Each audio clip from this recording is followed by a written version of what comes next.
Сәлем достар, сіздермен бірге онлайн каналы.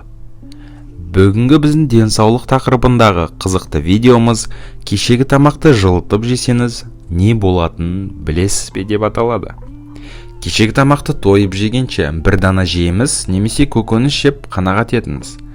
Медицина мамандарының айтуына қарағанда, кешегі тамақтың адам ағзасына зияны шаш етектен. Тамақ ағзаның клеткаларына аса қажет материал. Оның мейлінше балғын болғаны дұрыс. Себебі ағза дұрыс жұмыс істеген жағдайда ғана денсаулық өте жақсы болатыны анық. Ертеңгі тамақты бүгін дайындап қоятын отбасылардың көптігі жасырын емес. Мен өзім де дәл солай. Әсіресе жұмыс басты әйелдер мен кафе асханаларда күні бұрын дайындайтыны анық. Бастысы ысты тамақ болса болғаны деп қараймыз.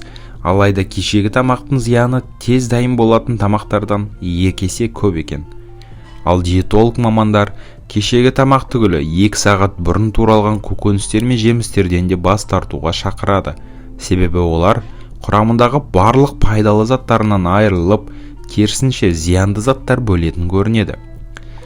Бір күн бұрын дайындалған тағам өзінің пайдалы қасиеттерін жояды. Адамның қарнын тойғызғанымен денесін ауыртып тез шаршайтын болады. Егер сіз кешегі тамақты жылытып жейтін болсаңыз, А, С, Д және Б тобындағы дәрумендер жойылады.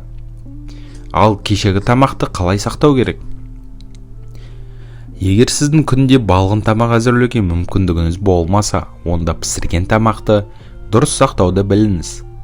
Бұл кезде әрине сіздің көмекшіңіз тоңазытқыш болады. Бірақ піскен тамақ салқындаған кезде тоңазытқышқа тыға салумен іс бітпейді. Әр тамақты сақтаудың уақыты мен әдісі бар. Мәселен, еттің өзін 3-4 күнге дейін сақтауға болады.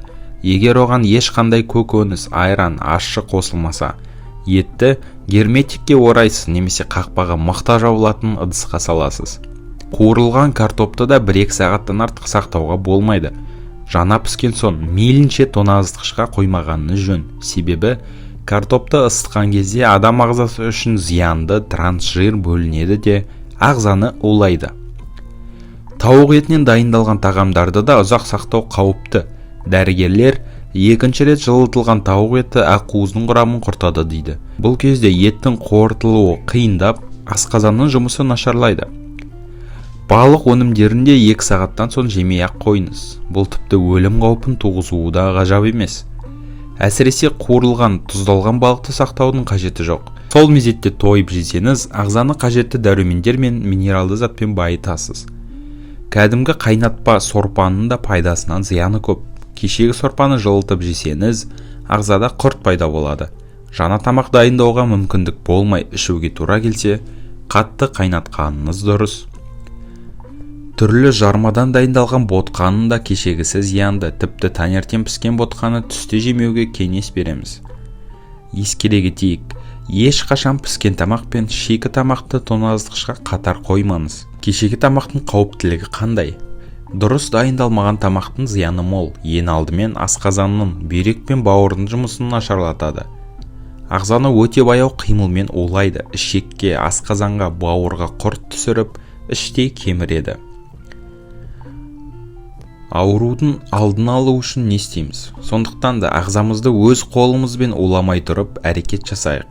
Мейлінше балғын тамақ әзірлеуге тырысайық. Кешегі тамақты тойып жегенше бір дана жеміз немесе көкөніс жеп қанағат етіңіз. Қарныңыз тоймаса да ағзаңыз уланбайды. Керісінше бойыңызды билеген шаршаудан, әлсіздіктен, шуланшақтықтан, күйзелістен арыласыз. Бір кесе кешегі сорпаны ішкенше, бір стақан жаңадан піскен сүт ішіңіз. Міне сол кезде ағзаны қажетті дәрумендермен, минералды элементпен және пайдалы маймен қамтисыз. Бүгінгі видеомыз өз соңына жетті достар. Сіздермен болған онлайн каналы. Видеомызға лайк басып, каналымызға тіркелуді ұмытпаңыздар. Келесі кездескенше.